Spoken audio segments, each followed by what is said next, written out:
அஸ்ஸலாமு அலைக்கும் வரஹ்மத்துல்லாஹி வபரகாத்துஹு. நம்ம இந்தியா திருநாட்டிலே இப்போது கவலை தரக்கூடிய விஷயம், பல விஷயங்கள் நடந்தாலும் இந்த சின்னஞ்சிறு சிறுமிகளை வன்புணர்வு செய்வது மிக கொடூரமாக ஆங்காங்கே நடந்து கொண்டிருக்கின்றது. இது பல மாநிலங்களையும் தொடர்கதையாகிவிட்டது. ஒரு பெயரை இந்தியாவில் யாராலும் மறக்க முடியாது. ஆசிபா என்கின்ற அந்த சிறுமி காஷ்மீர் மாநிலத்தில் ஒரு கோவிலில் வைத்து கற்பழிக்கப்பட்டு, மிக கொடூரமான காமுகர்களால் பல நாட்கள் வைத்து கற்பழிக்கப்பட்டு கொலை செய்யப்பட்ட அந்த சிறுமி அதே தொடர்கதையாகிவிட்டது. இந்தியா நாடு முழுவதும் பல இடங்களில், பல மாநிலங்களில் சின்னம் சிறு சிறுமிகள் கற்பழிக்கப்படுகின்றார்கள். இன்று நான் இதை ஏன் பேசுகிறேன் என்றால், ஒரு சகோதரியுடைய பதிவுக்கு ஒரு மனிதர் கமெண்ட் பண்ணியிருக்கின்றார். என்ன கமெண்ட் என்றால், ரேன்கா என்கின்ற ஃபேஸ்புக் பக்கத்தில் ஒரு சகோதரி,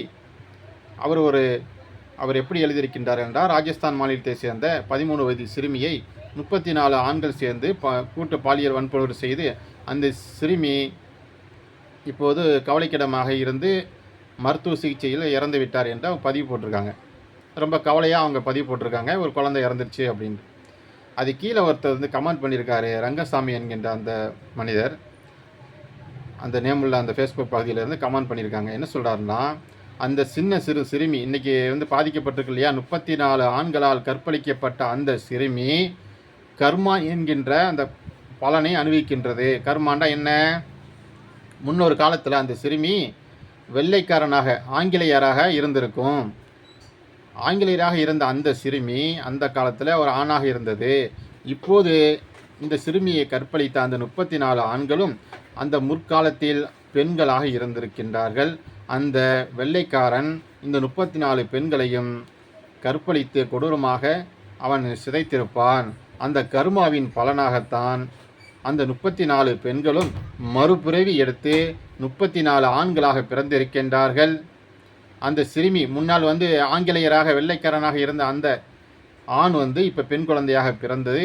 இப்போ அந்த 34 ஆண்களும் பழி தீர்த்திருக்கின்றார்கள். இதுதான் கர்மா. இந்த கர்மாவை நாம் சாதாரண கண்களில் பார்த்தால் அது குற்றமாக தெரியும். ஆனால் கர்மா என்பது அவர்கள் செய்த அந்த பாவத்தின் காரணமாக மறுபிறவியில் இப்போது பழி தீர்க்கப்பட்டு இருக்கின்றார் அந்த சிறுமி என்கின்ற அந்த பதிவை அவர் இட்டிருக்கின்றார். மனிதர்களுடைய மனநிலை எப்படி இருக்குது பார்த்தீங்களா? ஒரு பெண் குழந்தை பாதிக்கப்பட்டு இருக்கின்றால், பல ஆண்களால் துன்புறுத்தப்பட்டு மிக கொடூரமாக சிதைக்கப்பட்டு இருக்கின்றால், இவங்க கர்மாவை தூக்கிட்டு வராங்க. அந்த காலத்தில் அந்த குழந்தை ஆங்கிலேயராக இருந்திருக்கும். இந்த 34 ஆண்களையும் அப்போ பெண்களாக இருந்தனால அந்த ஆங்கிலேயர் கற்பழிச்சிருப்பான். அந்த பழி தீர்க்கத்தான் இப்போ அந்த பெண்கள் எல்லாம் ஆண்களாக பிறந்து இந்த சிறுமியை, அந்த வெள்ளைக்கார சிறுமியை கற்பழிச்சிருக்காங்க அப்படின்னு சொல்ல வரானுங்களே. இவனை பாரு, முட்டாள்கள் நம்ம சமுதாயத்தில், நம்ம நாட்டில் வாழ்ந்துட்டு இருக்கும்போது ஒரு பாவத்துக்கு இவங்க எப்படி பரிகாரம் தேடுறாங்க, எதை நியாயப்படுத்த வர்றாங்க, எப்படிலாம் நம்மளோட ஒரு மிகப்பெரிய ஒரு கல்வி ஞானம் பெற்ற இந்தியா நாட்டில் மூடர்கள் கூட்டம் அதிகமாகிடுச்சு. ஒரு சிறுமி பாதிக்கப்பட்டதுக்கு கர்மா தான் காரணம்னு சொல்கிறாங்க. ஒன்றுமே எனக்கு புரியலை. உங்களுக்கு எதாவது தெரிஞ்சால் சொல்லுங்கள். கர்மாவின் பலன் தான் நடக்குமா, இல்லை வேறு ஏதாச்சும் காரணம் இருக்குமா? என்ன சொல்கிறதுனே உண்மையிலே எனக்கு ரொம்ப வேதனையோடு தான் இந்த பதிவு போடுறேன்.